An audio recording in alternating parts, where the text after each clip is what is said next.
వాతావరణ పరిశీలనలు మెరుగుపరచడానికి భూమి, సముద్ర ఉపరితలాలను పర్యవేక్షించడానికి ఈ ఉపగ్రహాన్ని రూపొందించారు ఇస్రో శాస్త్రవేత్తలు.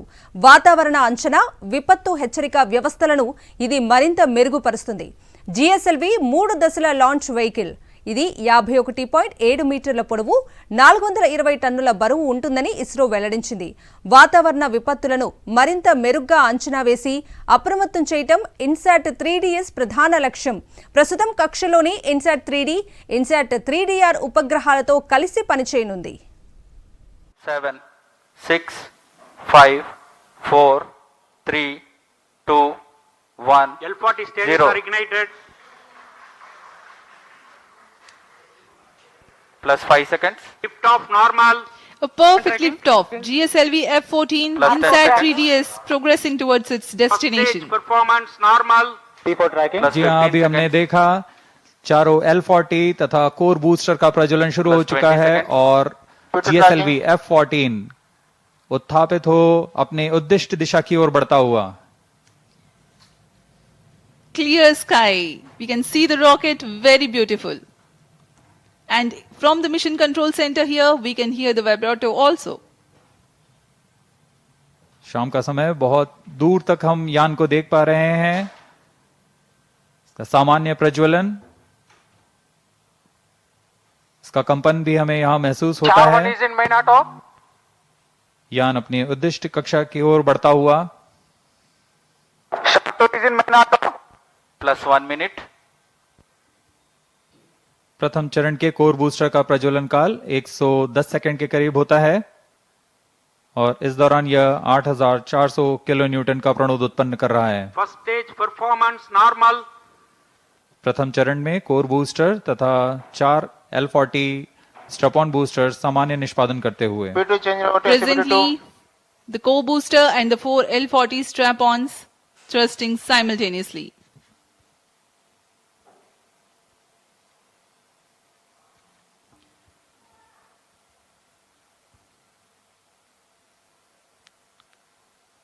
S-139 scheduled to burn for 110 seconds.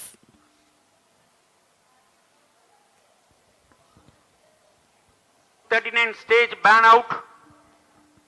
Animated view में आप देख पा रहे हैं 4 L40 तथा core booster Plus 2 S-139 minutes. प्रज्वलित है. First stage performance normal. Core booster अब बर्नआउट हो चुका है, उसका प्रज्वलन काल समाप्त हो चुका है, लेकिन L40 अभी भी जारी हैं. इन्हें 148 सेकंड पर बंद कर यान से पृथक कर दिया जाएगा. The 4 L40s thrusting presently. The launch vehicle is being tracked by the tracking station at Shar. 40 stages thrust cut off. First stage separated. Second stage ignited. Range operation निदेशक ने अभी इसकी पुष्टि की. प्रथम चरण को यान से सफलतापूर्वक पृथक कर दिया गया Close है loop guidance initiated. और उसके तुरंत बाद ही GS2 द्वितीय चरण का प्रज्वलन भी शुरू हो चुका है. Second stage performance normal. There are a quick succession of several flight event confirmations by the Range Operations Director. Plus 3 The minutes. first stage comprising of the S-139 and L-40s have been separated. The second stage is ignited and the performance is reported to be normal. We are 190 seconds past the launch time. Present altitude is close to 100 kilometers and closed loop guidance has been initiated. वर्तमान में द्वितीय चरण GSLV F-14 का प्रज्वलनरत है. Second stage performance normal. इस दौरान यह 846 kilo Newton का प्रणोद उत्पन्न कर यान को उद्दिष्ट कक्षा की ओर ले जा रहा है. इसमें विकास इंजन का उपयोग किया जा रहा है और इसमें इंजन जिब्बल Payload fairing separated. यान से ऊष्मा कवच को पृथक कर दिया गया है. अब यान की ऊंचाई 113 किलोमीटर है. यह घने वातावरण को पार कर Plus चुका 4 है. minutes. Dense atmosphere has been crossed by the launch vehicle and hence the payload fairing has been separated. Presently, Shah ground station continues to track and Port Blair station has started to acquire the data. यह mission Second stage पूर्वी दिशा का mission performance है, normal. इसलिए शार स्थित port Blair स्थित ground station वर्तमान में इसे ट्रैक करते हुए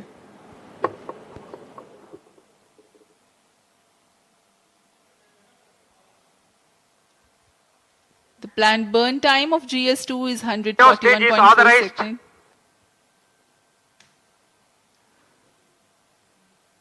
क्रायो अपर स्टेज जो कि तृतीय चरण है GSLV F14 का, उसे ऑथराइज कर दिया गया है प्रज्वलन के लिए। द्वितीय चरण के प्रज्वलन काल के पश्चात पृथक्कन होगा। Second stage thrust cutoff. जी Third हाँ, stage ignition commanded. द्वितीय चरण के प्रज्वलन काल के पश्चात उसे यान से पृथक कर दिया गया है। Third stage ignition confirmed. Now a jubilant atmosphere here in the Mission Control Center as the confirmation of the CUS engine startup has been obtained. जी हाँ, सभी वैज्ञानिक यहाँ उत्साहपूर्वक इंतजार करते हैं सबसे जटिल इंजन क्रायो इंजन का प्रज्वलन, जिसकी पुष्टि हो चुकी है, वह प्रज्वलित हो चुका है और सामान्य निष्पादन करते हुए उद्दिष्ट कक्षा की ओर बढ़ रहा है। क्रायो इंजन लिक्विड ऑक्सीजन तथा लिक्विड हाइड्रोजन को ईंधन के रूप में इस्तेमाल कर 75 किलो न्यूटन का प्रणोद उत्पन्न करेगा और इसका कुल प्रज्वलन काल 814 second. Burn time for cryogenic upper stage is 814 seconds.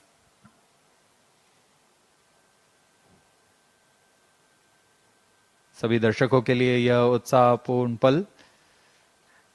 Cryo stage performance normal.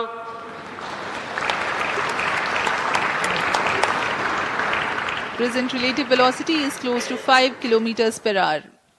The cryo stage. I'm sorry, the relative velocity presently is 5 kilometers per second.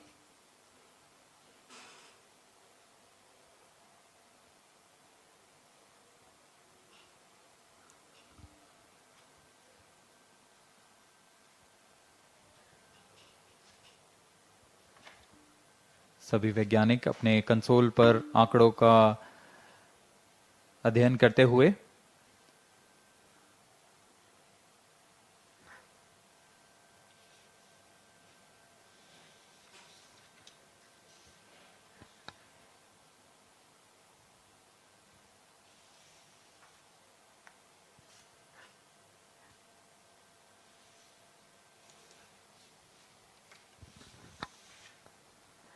इस मिशन के मुख्य उद्देश्य इस प्रकार हैं।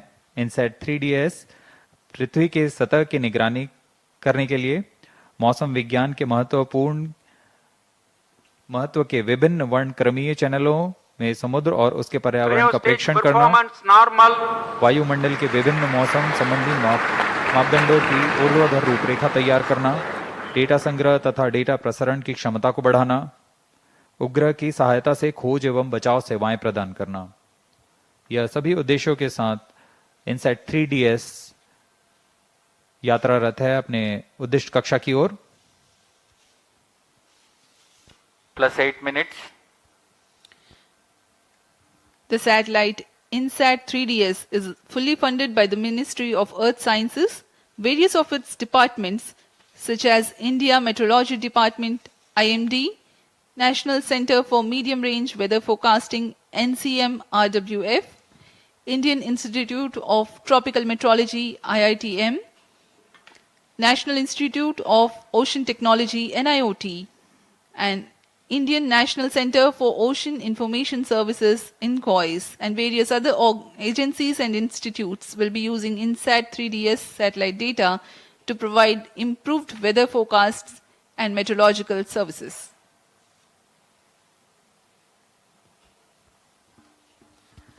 इनसेट 3DS उपग्रह को पूर्णतः इसरो के मानकानुसार तैयार किया गया है। Cryo stage performance इस उपग्रह का normal. अक्ष नियंत्रण शून्य संवेग अग्निपी तंत्र पर निर्धारित है, जो 4 रिएक्शन व्हील्स तथा जायरो की मदद से क्लोज लूप नियंत्रण का प्रयोग करेगा। इसमें ऊर्जा तंत्र में 100 ampere hour lithium ion battery के साथ एक तरफा सौर पैनल का प्रयोग किया जा रहा है, जो लगभग 1.6 किलोवाट की ऊर्जा उत्पन्न करेंगे। इसमें सक्रिय तथा निष्क्रिय ताप नियंत्रण का इस्तेमाल किया जा रहा है।